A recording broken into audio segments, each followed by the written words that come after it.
Alright, let's get started. July and the Boring Planet. Wait.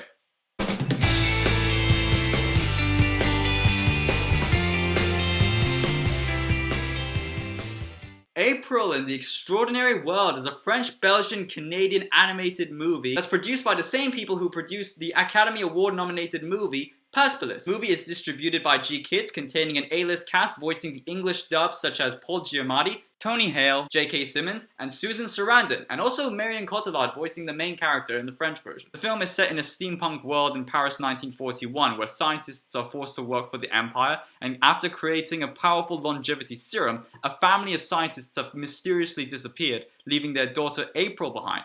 But 10 years later, April and her talking cat Darwin carries on her family's research and her quest to find her missing family.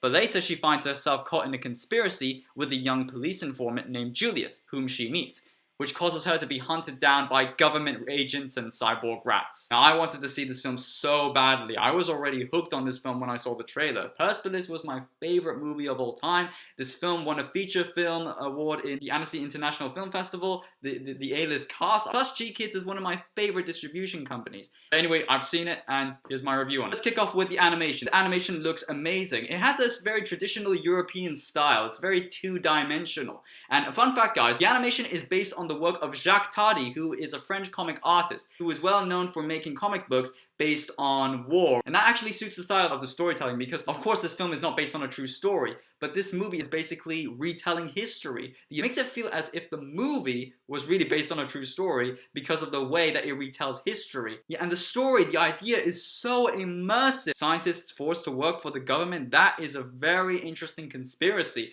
to portray on film, that really is. Especially when it's an animated film for kids. The chase scene between the police officers and the scientist's family was so engaging and so thrilling to watch. It really was exciting and I was on the edge of my seat while watching it. And also the disappearance of her parents, very suspenseful, it really shocked me. I wanted to know what was this mysterious force that abducted the parents. I was really on the edge of my seat watching that scene. And I wanted to know throughout the movie, what was this mysterious force that abducted the parents?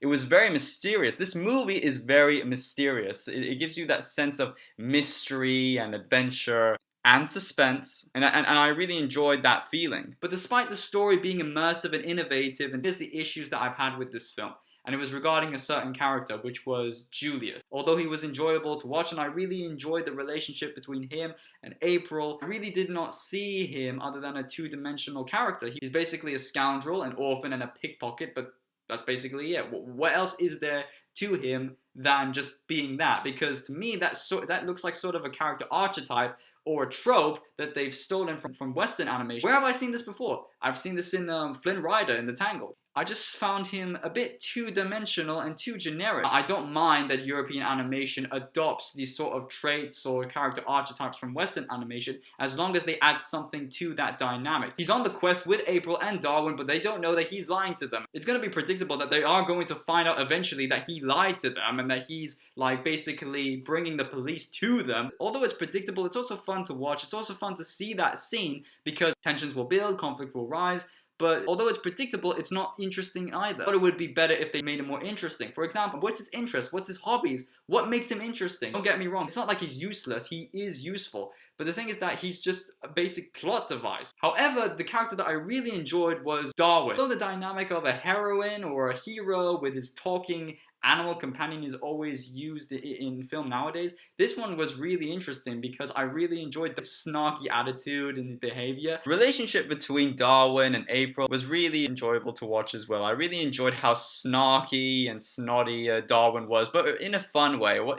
He wasn't unlikable, he was just a very chatty sort of cat that wants to be strong and invincible. That's the sort of personality you see in cats nowadays. Very likable as well. He's a very wonderful companion that April has. And also it's April's only companion that kept her going, ever since her parents disappeared. So Darwin is not unlikable either. So I really enjoyed his character. It's like the scene where this cyborg rat is talking to April, giving her information, and then all of a sudden he pounces at the rat, bites it and kills it, and he's like, feline instinct. I can't help. Also, I'm a cat person, I have a cat, so yeah. Another thing that I liked about this movie was the gadgets. I was really impressed about the gadgets, the cyborg rats. There's basically these rats that have goggles and heat-seeking vision. Also these bicycle-pumping ships, the first ever airplane ever created. And also the direction of the movie. I never expected it. And what I'm talking about is the villains in this movie. I'm not going to spoil anything. I'm not going to tell you who the villains are in this movie. This movie exceeded my expectations, even though it was a sci-fi film. I thought it was just concentrating on the gadgets, but I was like, really? This movie is going to be... I did not expect that. Where did these things come from? But then I thought, the beginning of the movie, all right, I see.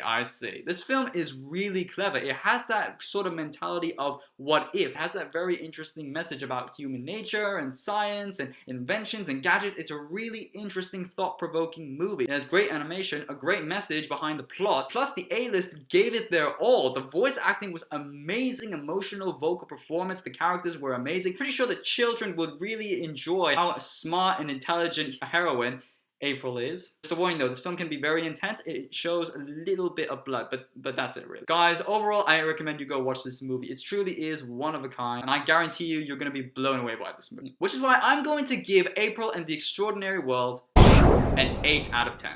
Once again, G-Kids does not disappoint. So guys, April and the Extraordinary World, have you seen it? Are you interested in seeing it? What did you think of it? Did you think that it was really exciting, adventurous, and amazing like I thought it was? Or did you think that it was...